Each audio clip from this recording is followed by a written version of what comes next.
Je suis maintenant en compagnie de Hervé Leroy. Bonjour Hervé Leroy. Bonjour à vous. Hervé Leroy, intervenant pour la Maison de la Poésie. Et aujourd'hui, vous allez nous parler de femmes poètes en particulier, Françoise Lison-Leroy et Arlette Chomarcel. Oui, Françoise Lison-Leroy est dans l'actualité. Elle vient d'obtenir le prix Poésie Yveline, le prix des collégiens, avec un recueil qui s'appelle Les Bouloches à Esperluette Édition. Alors Les Bouloches, vous allez me demander ce que cela veut dire. Les Bouloches, les Bouloches, ce sont des petits brins de tissu que Gaston Leroy, le papa de Françoise Lison-Leroy, roulait entre ses paumes et se mettait sous les pieds avant de s'endormir. Ce sont des petites boules de douceur, très rondes, que l'on glisse dans la poche pour se rassurer. Et au moment où le papa de Françoise Lison-Leroy partait vers l'ailleurs, vers la mort, il avait ces petites boules au fond des poches comme un fil d'Ariane, comme une manière de se rassurer. Et le recueil de Françoise Lison-Leroy est un recueil très très beau, très tendre, très très émouvant, avec peut-être juste un extrait comme cela. Vous n'aurez pas, papa. Vous ne l'enfermerez pas dans vos cages à momies, sans herbe ni bouloche. Il n'a ni l'âme guerrière, ni l'allure d'un fantôme. Et s'il fugue, les nuits de pleine lune, c'est pour happer ce cri perdu depuis l'enfance. Celui que vous cherchez vous aussi, en empoignant vos livres, vos cartes magnétiques, vos écrans fondateurs. Jaloux. Vous voyez bien qu'il trouve, lui, son diamant. Cela vous peine ? Voilà, Françoise Lison-Leroy, qui est une poète née en Belgique, qui habite près de Tournai, à Blandin, qui participe à la page culturelle du journal Le Courrier de l'Escaut, et qui a été souvent récompensée par ses nombreux recueils. Elle a écrit également des recueils de nouvelles, des romans également, et elle a beaucoup travaillé avec une autre poète belge qui s'appelle Colette Nice-Mazur, que vous connaissez sans doute. Ouais. Et vous voulez nous parler également d'Arlette Chomarcel. Alors Arlette Chomarcel, c'est la présidente d'honneur de la Maison de la Poésie, c'est la grande figure. C'est la grande figure de la Maison de la Poésie Nord-Pas-de-Calais qui est à l'origine de cette maison. Et Arlette a une poésie beaucoup tournée vers l'autre. Et bon, en ces temps troublés de repli sur soi, l'écriture d'Arlette est un phare. Et j'avais envie de lire ce poème qui est extrait d'un recueil justement de partage, de voyage vers l'autre, d'un recueil qui s'appelle Bouteille à la terre, qui est un recueil toujours disponible en Maison de la Poésie Nord-Pas-de-Calais, et qui est un échange entre des plasticiens mexicains et des poètes français. Et dans ce recueil, Arlette écrit ce poème. Qui disait étranger, ce soir-là se trompait. L'horizon dérangeait le clan des vieux stratèges. L'eau d'ici emmenait le jour né sur la plage. Le ciel nous retournait, chargé de mots amis, la nuit cerclée de neige, chant d'épaule promis, au chaland des nuages. Qui disait étranger, ce soir-là, se trompait. Très bien. Voilà ce poème d'Arlette, ce qui me permet d'annoncer peut-être un des prochains moments de la Maison de la Poésie Nord-Pas-de-Calais, Arlette Chomarcel qui, le vendredi 20 juin à 14h, anime en Maison de la Poésie Nord-Pas-de-Calais un atelier d'écriture organisé avec l'association Prévart. L'association Prévart qui est une association qui s'occupe d'hommes et de femmes qui sont atteints par la maladie, par le cancer. Et c'est vrai que l'autre c'est aussi celui qui est malade. celui qu'on a du mal à appréhender de par sa maladie, et Arlette anime cet atelier avec beaucoup de bonheur.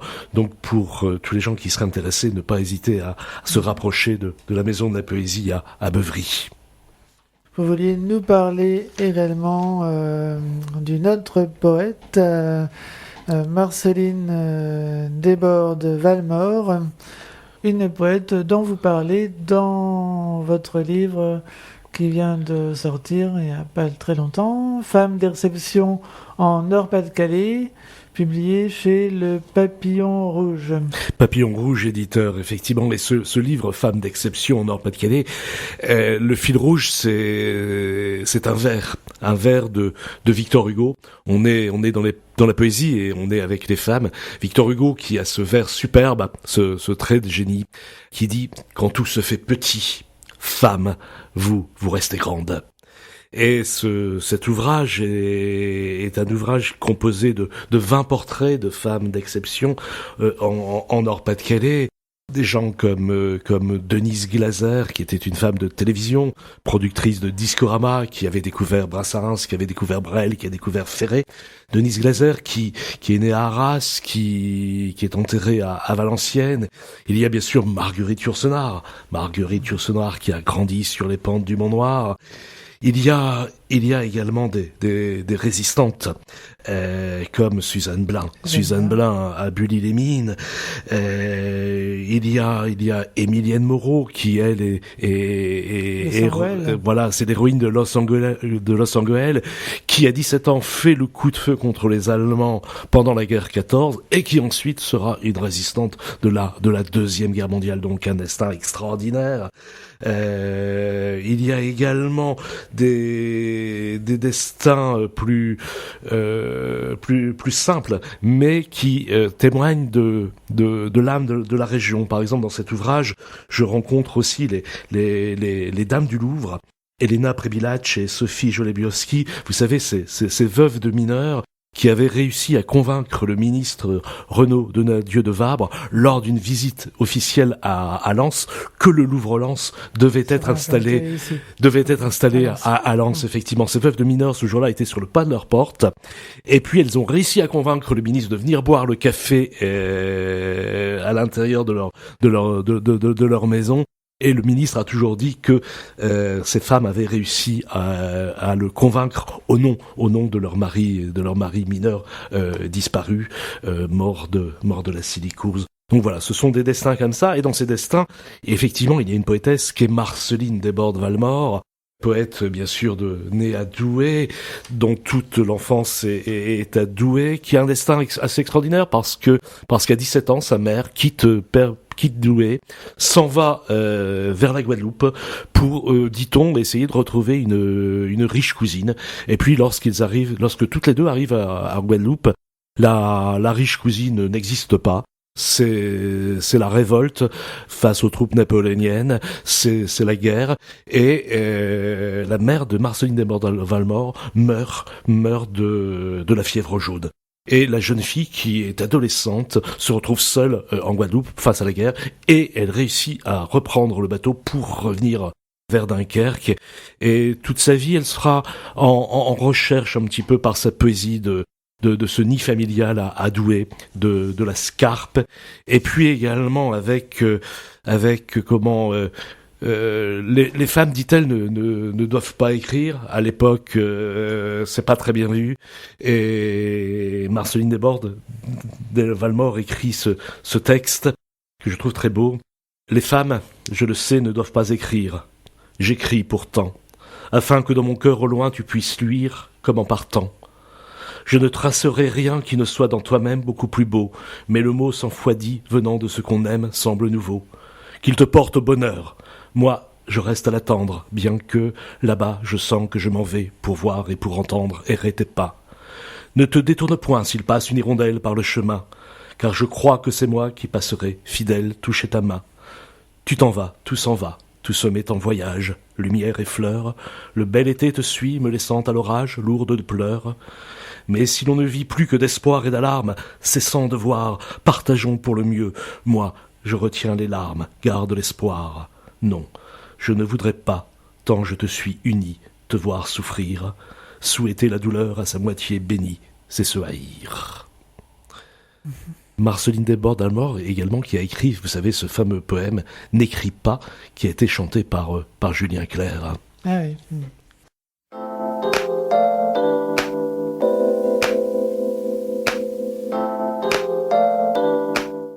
On est de retour avec Hervé Leroy. Alors on parlait à l'instant de Marceline Desbordes-Valmore. Et de ce fameux poème, Les Séparés, Voilà, qui a été mis en musique et chanté par Julien Clerc. N'écris pas. Je suis triste et je voulais m'éteindre. Les beaux étés sans toi, c'est la nuit sans flambeau. J'ai refermé mes bras qui ne peuvent t'atteindre, et frapper à mon cœur, c'est frapper au tombeau. N'écris pas. N'écris pas. N'apprenons qu'à mourir à nous-mêmes. Ne demande qu'à Dieu qu'à toi si je t'aimais. Au fond de ton absence, écouter que tu m'aimes, c'est entendre le ciel sans y monter jamais. N'écris pas. N'écris pas, je te crains, j'ai peur de ma mémoire. Elle a gardé ta voix qui m'appelle souvent. Ne montre pas l'eau vive à qui ne peut la boire, une chère écriture est un portrait vivant. N'écris pas. N'écris pas ces doux mots que je n'ose plus lire.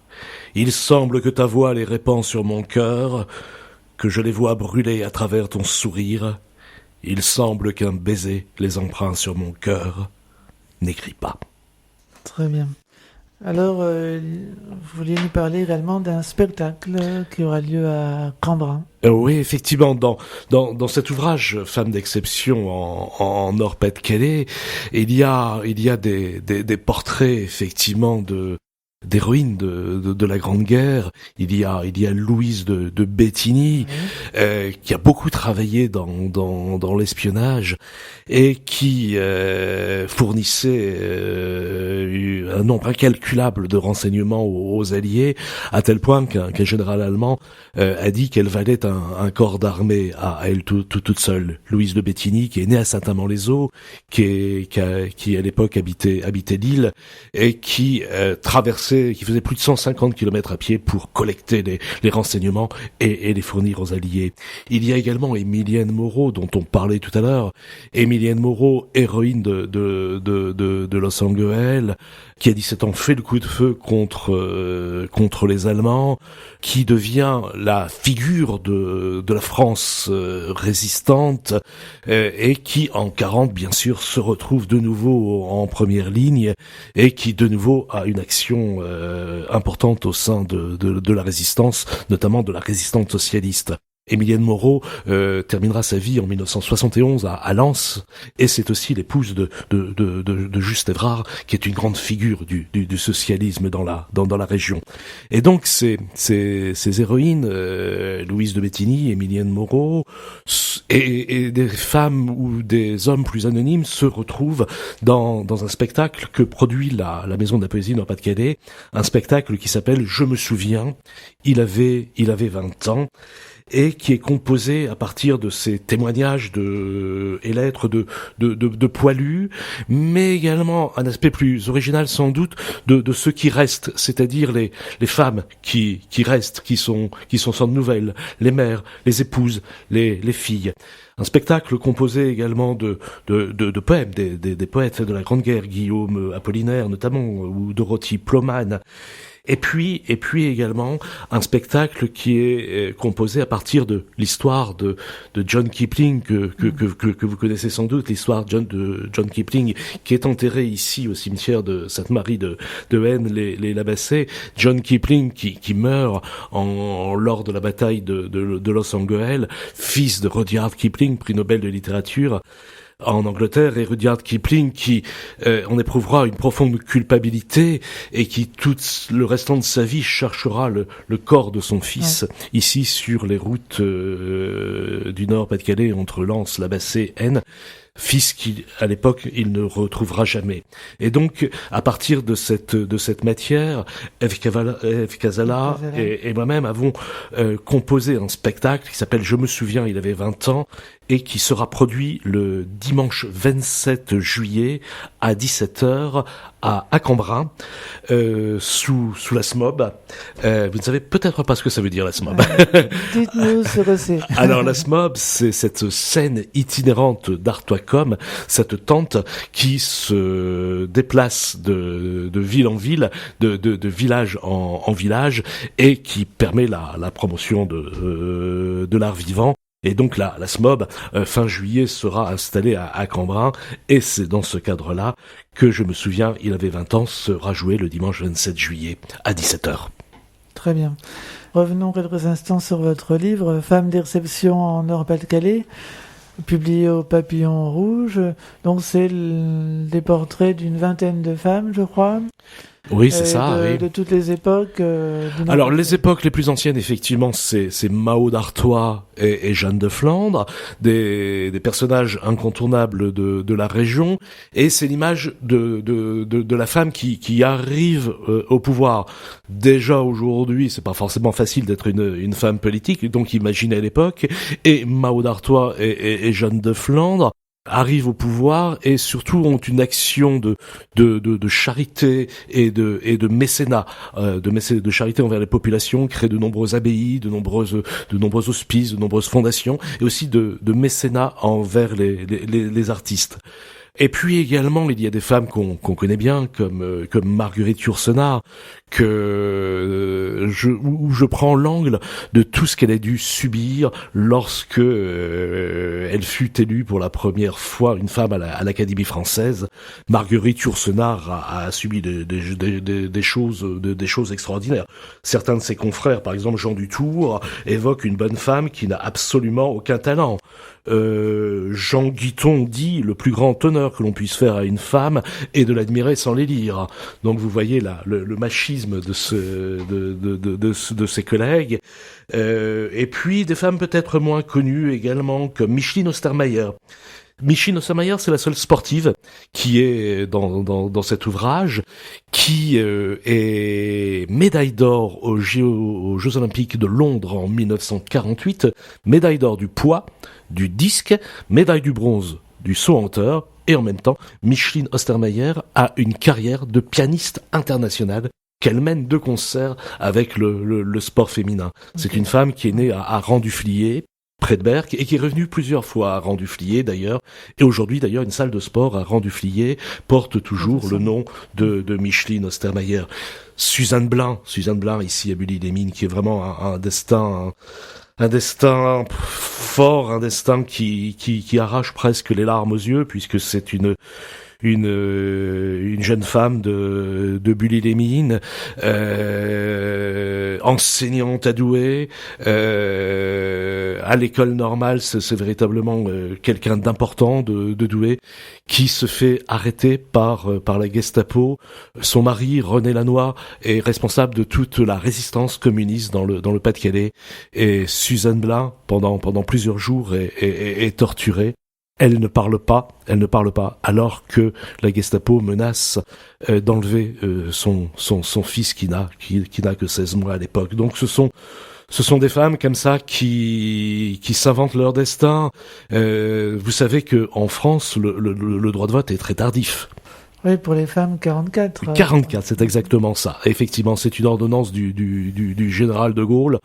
La première participation des femmes à des élections, c'est en 45 pour des élections municipales, et une femme née à Arras s'est battue toute sa vie pour ce droit de vote. C'est Louise Weiss.